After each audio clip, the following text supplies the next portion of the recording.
Yo, what up? It's your man Cross, aka Mr. Dean, and you're listening to the Man Up Club presents on Holy Culture Radio.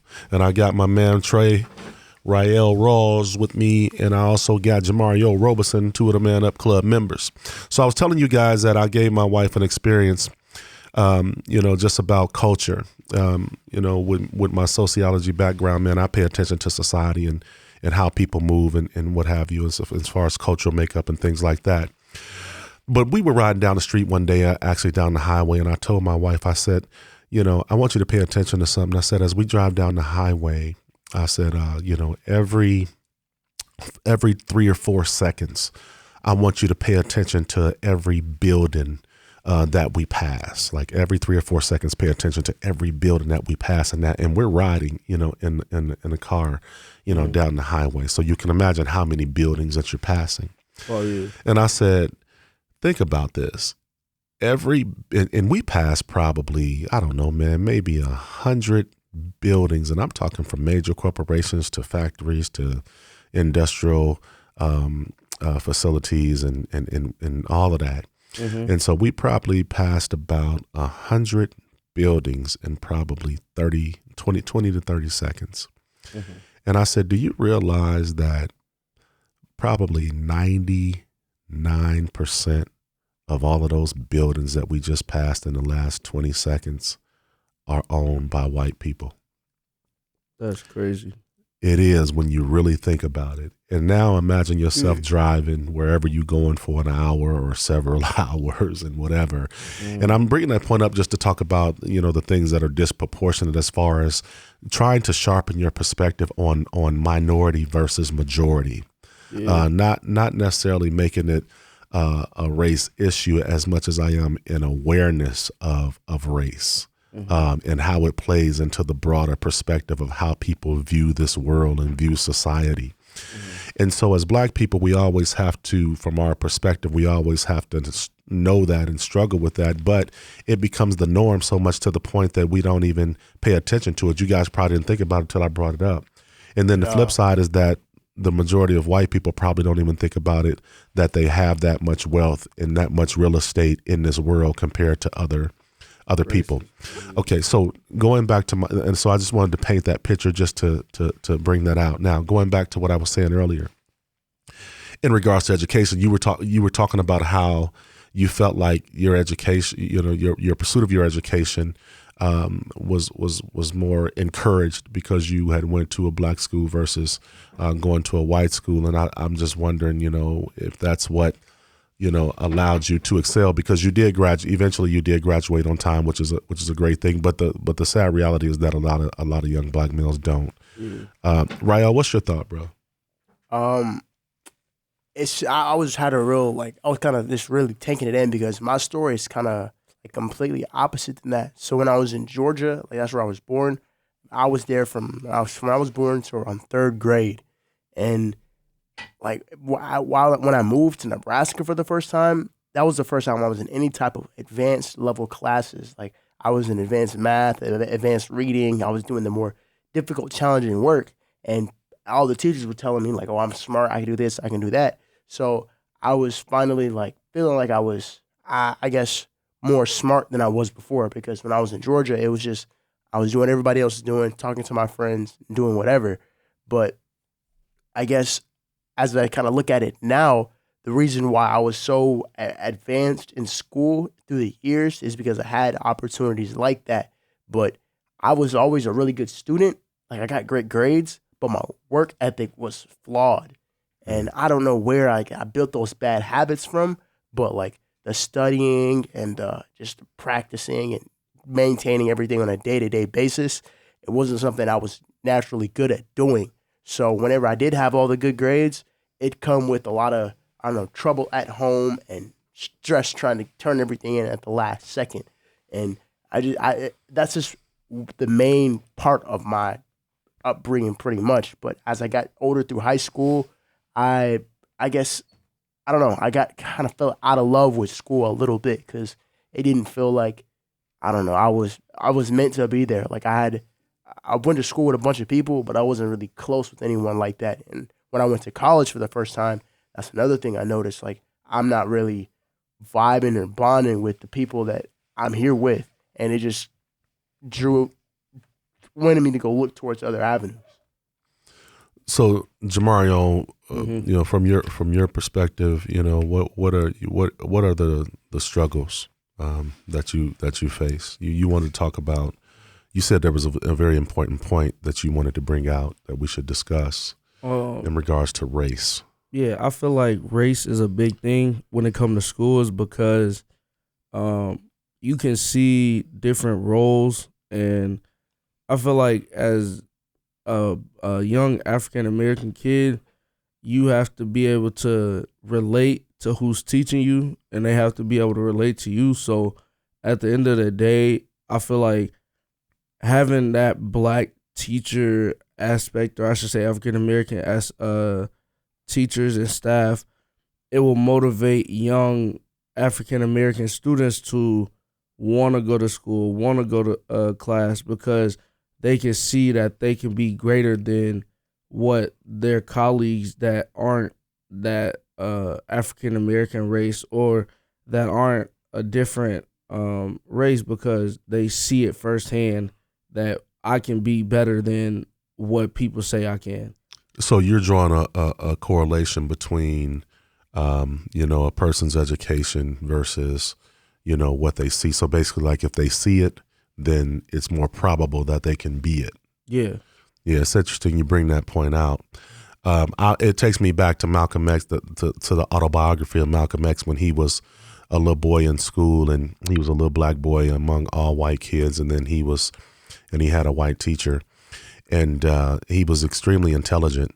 And the teacher asked him, "Hey, what do you want to be?" He's like, "Hey, I want to be a doctor. I want to be a lawyer. I want to be he wants to be these things that are very prominent, in our society from a professional standpoint."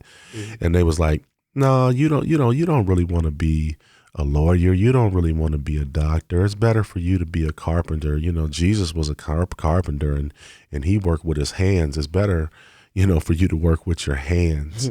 And I just think about, that, the bar being set so low for us. And, when you talk about you then versus now, we died for our ancestors and in slavery, we died for education, not having the ability to read and write, and would have to sneak, in the slave quarters to, get in the corner and try to, turn on a candle in the corner just so you could try to, read, to have an education, and if you was found reading a book or could understand,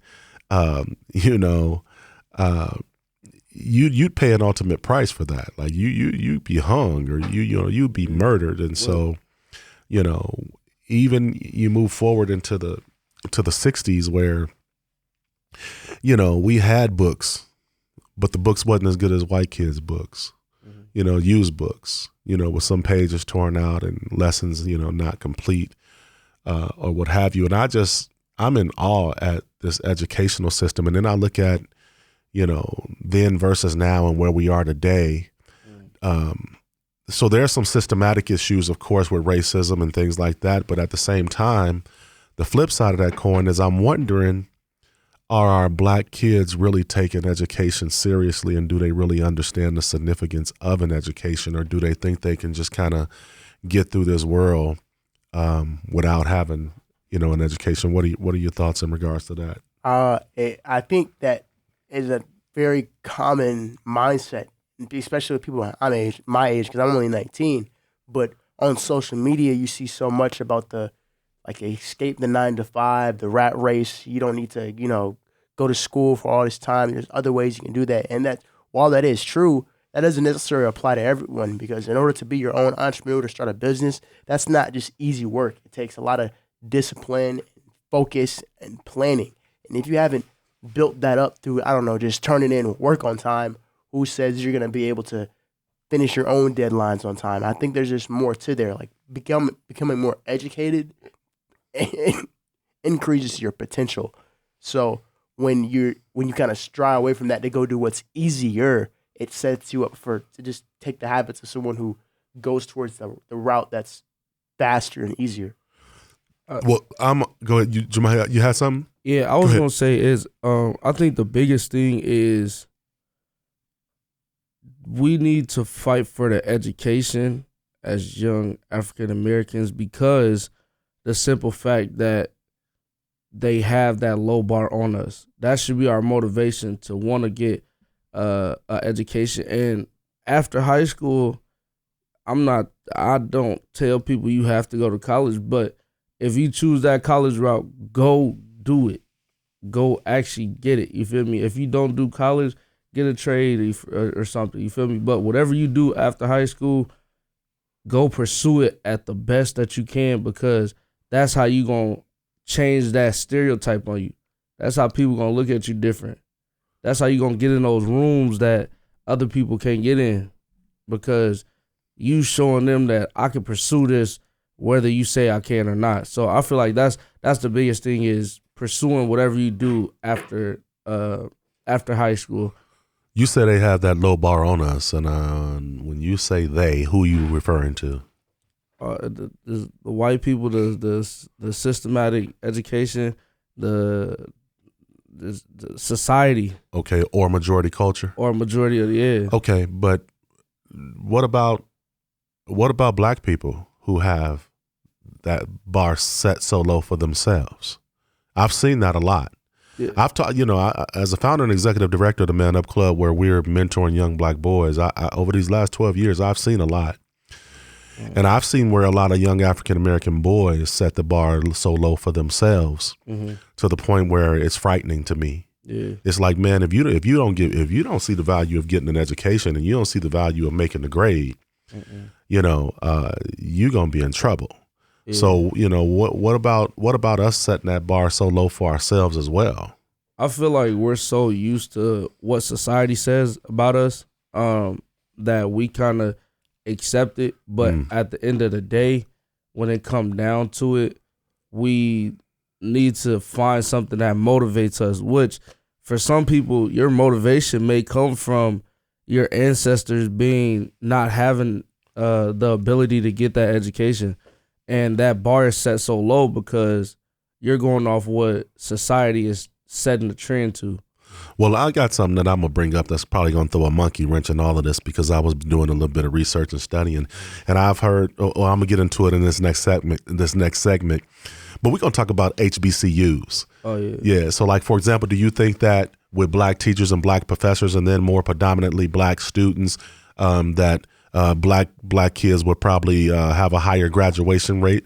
I would think 100%. so. Huh? I would think so, yeah. Both of y'all would say you think so? 100%. Okay, cool. Well, we're going to jump. That's exactly what we're going to jump back into when we come back from this break. Real quick, this is Rael, and if you guys want to see what we look like and have some fun with us, you can check out our YouTube channel, The Man Up Club, and look at our podcast. It's the same audio you're hearing, just us talking and see our faces. Hope to see you there. Yo, come hang out with us. So, HBCUs, you guys said that HBCUs, historical black colleges and universities, you felt like that if you had black professors and predominantly black students on the university campus, that the graduation rate would be a lot higher than it is among other institutions. Is that correct? Yes, sir. Yes, sir. Okay, cool. I'm going to read something to you, and I want to get y'all feedback. Listen very intently, and this is in regards to HBCUs because it shocked me too. Black students at public colleges and universities have lower 6-year completion rates than other students across the country. That's number one.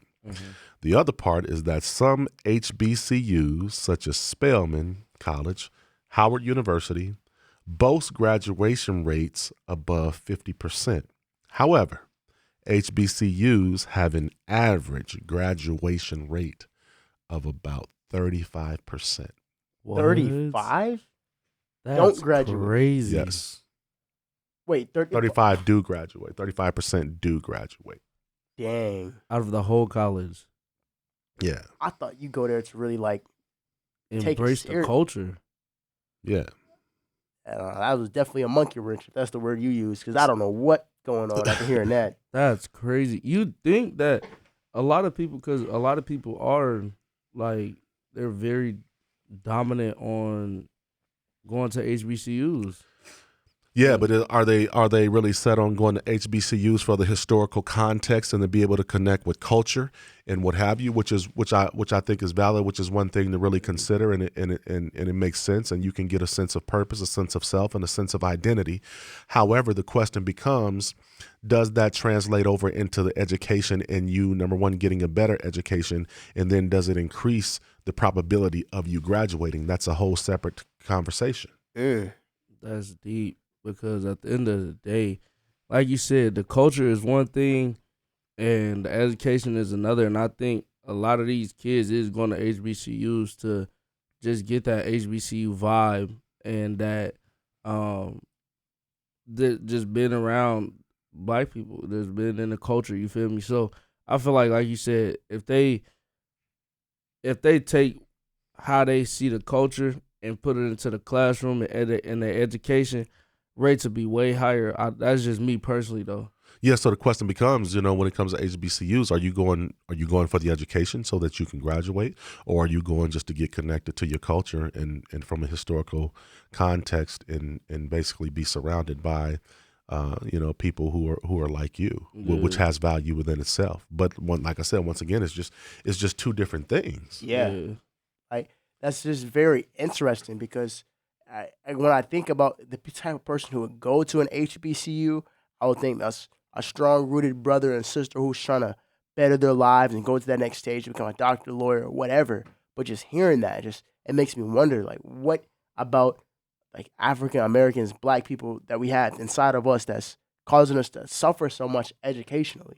Yeah, I mean that's a great question. What do you think? Well, what's your answers to that? I think you gotta understand we gotta understand the difference between culture and class. Because at the end of the day, you can't bring culture to the classroom. You can, but then you acting a clown in class and you're not really paying attention. If you in that culture of playing around, having fun, but you can also be in that culture where you are let's chill out, do our work, then we could play around. But like, I was a kid, I didn't separate it. I was one person all day through class, outside of class. But I don't know. The only time that I was a different man was when I went to football practice. You look like you wanting to challenge what he's saying. I think that doesn't make sense to me at all. Like, I get what he's saying, like, but I don't know if that's necessarily true, because like, you can't bring culture into the classroom.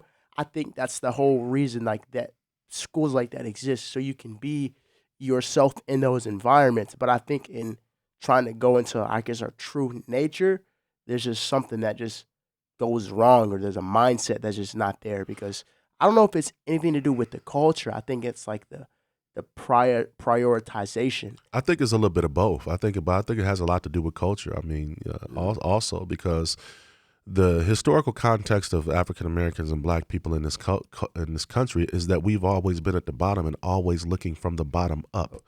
We very seldom, if at all, see the world from the top down. Being at the top of the class, or owning homes, or having wealth, generational wealth, and all of these sorts of things. But we've always, coming from slavery, eating the worst food, being treated as a second-class citizen, believing, actually being depicted as, not even a whole human being, not even having the right to vote, for having to fight for citizenship, having to fight for identity, and then even being murdered and killed because of your identity. Think about the self. Think about not the self, but think about the destruction that happens to an individual when every day that you wake up in your life, you're considered less than, or you're considered the enemy, or you're considered a threat to society, and the whole time you're constantly fighting your entire life for equality because people just simply don't see you as equal. These are psychological devastations that eventually, people start to believe this stuff. I was teaching a youth build course at our youth center the other day, and Jamario, you was there. And when I asked the question, went around the table to the black kids, and I said, "How many of you guys, think you're intelligent?" Only half the class raised their hand. I ain't even raised my hand. I ain't gonna lie. Okay, see, well, that's my point, and that blows my mind. You know what I'm saying? And I'm gonna ask you right now on air because I know the people want to know. It's based on why don't you think you're intelligent? I feel like now that I didn't learn the true definition of intelligent, I feel like when I first answered the question, I didn't feel as intelligent was a word that described how well you learn or you were able to be taught. Mm-hmm. So when I was thinking of intelligent, it was one of those things. I feel like I haven't, or I felt like I hadn't lived up to that level of degrees.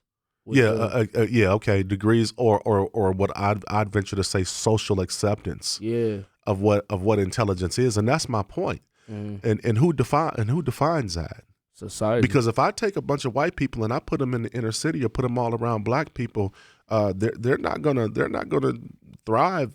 A lot of them are not going to thrive in that environment from an intellectual standpoint to be able to know what's what or even figure some things out. I feel like for us we're in survival mode all the time. Great point. With them, they not in survival mode. For white people, they not in survival mode 24/7.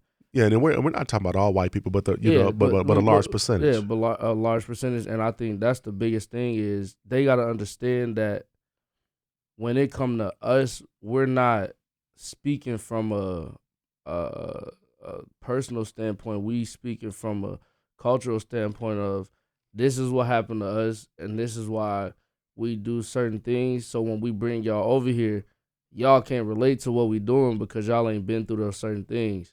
And so, yeah. Interesting. So let me ask you guys a question. So a person who does not have a formal education, but they have a lot of common sense, would you consider that person to be intelligent or not? I would say yes. Speak on it. Because they're able to understand people, understand who's trying to manipulate them, and to make the right decisions at the right time. That's people who go to school and get all these degrees. I've seen people in college without common sense either. Exactly. You ever heard of what how do they say it? An educated fool? Oh yeah, right. Most definitely. How does that hit you? What does that mean to you? That mean you did all this school and you still act like you not intelligent or you not smart when in reality you are, but you just acting a fool because you just don't care. And that's how my brother was. He was he was the nerd of my family. He knew everything. He knew science, math, English. He was in AP classes. He was in college courses. But then he just he went to high school. He got his high school diploma and just went rampage. You know, when I think about going back to these HBCUs, when I think about it, let me take the historical context out of HBCU just for a moment. Let me just extract that out. If I extract that out, it don't matter what color my kid is and what color, a school is or what the predominant color is. I'm not sending my kid to a school that has a 35% graduation rate. Oh yeah, you got to look at statistics. You see what I'm saying? Statistics. I got you. But when you think, and so that's why we have to educate ourselves. No disrespect to HBCUs because I love HBCUs and I think they're very valuable and I think we need them. And I think they hold a whole lot of value as far as who we are and our identity, and to be able to go on campus and see black professors and black students and who are actually in pursuit, of education. But I just don't want us to always be in a position where we're consistently running a race that we never hit the finish line. Yeah. you feel where you feel where I'm coming from? That hit for real. Yeah. And here's what's brilliant about the HBCUs. So you can imagine how brilliant the world would be if we would get the graduation rate of HBCUs up. Those who graduate from HBCUs who of that 35%, they're magnificent. and they Doctors, and they really lawyers. and they really shape culture. Like they are really shot callers. They're really bosses. You feel me? And they really go on to do great things and put themselves in position to have massive influence and what have you. So much so to the point that, when they get these degrees from HBCUs and then they get educated and what have you, their level of intellect and knowledge and understanding and their level of smartness, it transcends a lot of other educational levels, if you will, Yeah. because a person who graduates from an HBCU gets a degree. A lot of them end up going on to become CEOs, be in high management positions, what have you, and things like that. So I can only imagine that if the graduation rate of HBCUs was higher, how much more people we could graduate who would have such a massive impact in regards to culture. But there is a correlation between the 35% that HBCUs are graduating versus the 69% that the public schools are graduating in high school.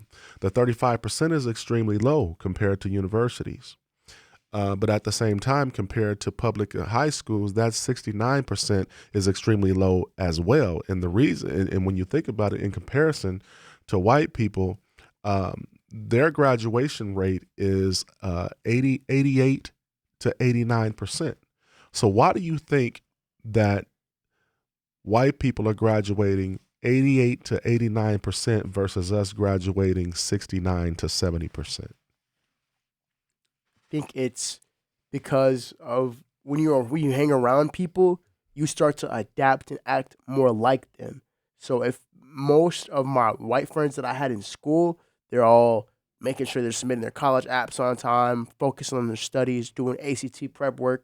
That's the type of stuff you get more used to. What you're around, I feel like you adapt. And if you're around bad habits, like the whole circle kind of falls down. You're making a very interesting point. I'm not sure that I agree with you, but I definitely want to talk about it when we come back. Yo, this is the Man Up Club Presents, and this is Rael, and I'm about to jump right back into the point I was just making about why is it that the graduation rate between white students and black students are so dispersed? So, in my opinion, I think it's because of the habits you pick up. Maybe inside of those white friend groups, they're all handling business. They're studying more. They're going outside. They're doing everything they need to do to better themselves as students. While in some of the black communities, we practice habits that don't better us. That statement, and I know you're a young man, so I'm gonna give you a pardon. But man, that statement that you just made, you know what it insinuates? I don't. It insinuates that white people are better than black people. Why does it insinuate that? Because you talked about white people in their behavior and basically talking about influence. You're talking more about influence. And if you hang around this kind of person, then you would develop these habits. And you almost spoke as if white people have just better habits than black people. And this is what they call like a broad brush stroke. And this is where you have to be really careful about it. Because so many people can be offended by that. And it's okay. I mean, that's how you feel and that's what you think. But I want to dig into it because I'm going to take a stab at answering that question. And Jamario, I want you to take a stab at answering that question. And the question was, why do you believe that when it comes that white people graduate 88 to 89% of their students, whereas only 69 to 70% of black people graduate from public institutions? And then when we talked about HBCU colleges, even though they have great historical context and culture and a sense of identity and awareness and what have you, that the reality is that the graduation rate of HBCUs is only 35%, which is a big issue. And for me, I think it comes down to resources. Yep. You know how I talked about how historically, that as slaves we had to fight for education, to read and to write, and if we got caught doing that, we'd be killed and murdered, and all these sorts of things. To me, it comes back to having a level of resources. I think that when you're able to pay your bills and you have money, that it's easier for you to prioritize things. Whereas you're not, I think when you don't have money and then when you don't have resources, the limited things that you have, it's kind of like juggling a ball. You know, you're just trying to time everything so you don't drop nothing, because if you drop something, it's going to suffer. Whereas if you have resources, you don't have to necessarily be juggling, but you can just, you in other words, it's almost like having more hands to be able to compartmentalize things and place things and prioritize things. You know, you don't have to worry about, you know, say, for example, you know, your kids being targeted when they go outside or what have you, and, you know, with the police. And if they do, then, you know, where the money that you was going to spend on sending your kid to college, now you got to spend on a lawyer trying to keep them out of prison, you know, out of prison. And this is just one example of what I'm talking about. Or even the community that you live in, say, for example, if you live in an impoverished community where there's a lot of crime and violence, then, you know, obviously you have to tailor your life and try to make sure that you're safe. And there's certain precautions and things that you're going to take so that where you live, those circumstances don't necessarily overcome, you know, what your goals and aspirations are, but with the understanding that it does affect it. Whereas if you may live in the suburbs or what have you, you know, you get more peace and quiet. You get a little bit more tranquility. I'm almost thinking of, you know, a little black kid in the inner city, you know, sitting at the dinner table, getting ready to study. But at the same time, you got sirens constantly going off. And then, you know, you in a single parent home and you ain't got enough food to eat, or you struggling and you got to rationalize that out, or he's got to help go and be a parent sometime and help take care of a little brother or a little sister. And then when he walks out his house, he also has the temptation of being pressured by gangs or drug dealers or pimps or whatever, and this, that, and the other. But then I look at, you know, another kid who sits in a suburban neighborhood who's trying to study, and, you know, it's a lot easier where you might be able to holler at Alexis and tell her to play some meditation type music, and you're not hearing the sirens or what have you, and you're sitting on a nice couch, you feel me, and you ain't got to be, and the cupboard is full of food, and, you know, you coming from a 2-parent home or what have you, and so you don't have a lot of these same what I refer to as extenuating circumstances that you have in the inner city, where inner city kids are literally trying to learn. Now, if that's starting as a child and you're small, but it's consistent every year after year up until the point where you're starting in elementary, now you're getting into middle school, now you're moving on to high school, but you still got this same struggle. You feel me? I think that that's a lot to put on a kid as far as a level of education, and then to assume that they can compete with the majority culture in regards to education. Now, when we put those kids in this classroom together, now they're in the same class, they got a desk sitting right beside each other. How can you expect for that young black inner city kid to receive the same level of knowledge and teaching, retain knowledge, the same as maybe a little white kid from the suburbs? How is that possible? Because there's so many things that you got to put in place around that little black kid in order for them just to be able to even function properly in that environment. Y'all want to speak to it? Yeah. I feel like resources is the biggest thing. Hit y'all. Did not hit y'all. I hit y'all. Yeah. That's Rael said no. I feel like that's one of them things you spoke on it perfectly, and you didn't really sugarcoat nothing, because at the end of the day, like you said, like me, I lived in majority of the suburbs, so I know how it feels sitting next to a young white kid. And let's clear it up for everybody out there. We are not talking about all white folks out there.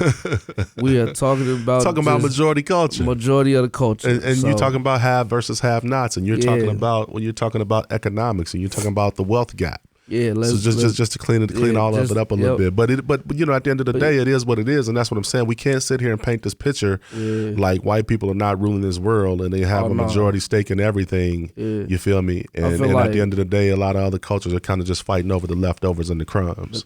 Yeah. So for me personally, I done been in that seat where I didn't have to sit next to a white kid and not learn at the same speed or the same level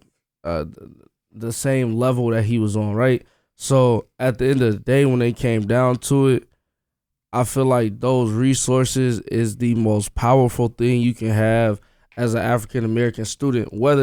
And I'm gonna be honest, my first ever mentor, when I hit high school, he's a white guy. He like 6'8". I always made fun of him in class, and I always talked about him. So it kind of, and then he kind of just took it because he was also the basketball coach, and also helped him manage a little bit. But the thing is those resources is very important as a young African American to keep reassuring that you are great enough and you can, no matter how slow or how fast you learn, you can be successful in life. Whether you do it slow, whether you do it fast, that doesn't depend on if you could be successful or not, because at the end of the day, success comes with patience. Success comes with all type of stuff, right? So those resources you have in school, out of school, I think the biggest thing too is having a 2-parent home is so powerful, because if you have a 1-parent home, and I'm not saying all, a mother can't teach an African American boy what a father could teach an African American boy. I don't think women in general can teach men how to be men. So, and then also with the fathers that got daughters that's single, you can't teach her how to be a woman. You feel me? You can teach her how to protect herself and provide for herself and be that independent woman, but you can't teach her how to be a woman. So I feel like having a 2-parent home is very important too, and it also puts you on a pedestal kind of, because you're like, okay, I got both parents. I ain't got nothing to worry about, because at the end of the day, both of my parents is there. They providing for me, and they doing what I'm kind of, they doing everything that my friends and them don't have. You feel me? Or you don't have to worry as much. Rael looking like he got like he. Yeah, you know, it was really hard to bite my tongue the whole time. Go ahead. So, first off, I got to say this now. Like, I am not going to say anything you guys said is wrong, because being in a more harsh situation growing up, that's going to make your life more difficult. It's going to be harder to study, accomplish things. I agree. There's no way I can say that's not true.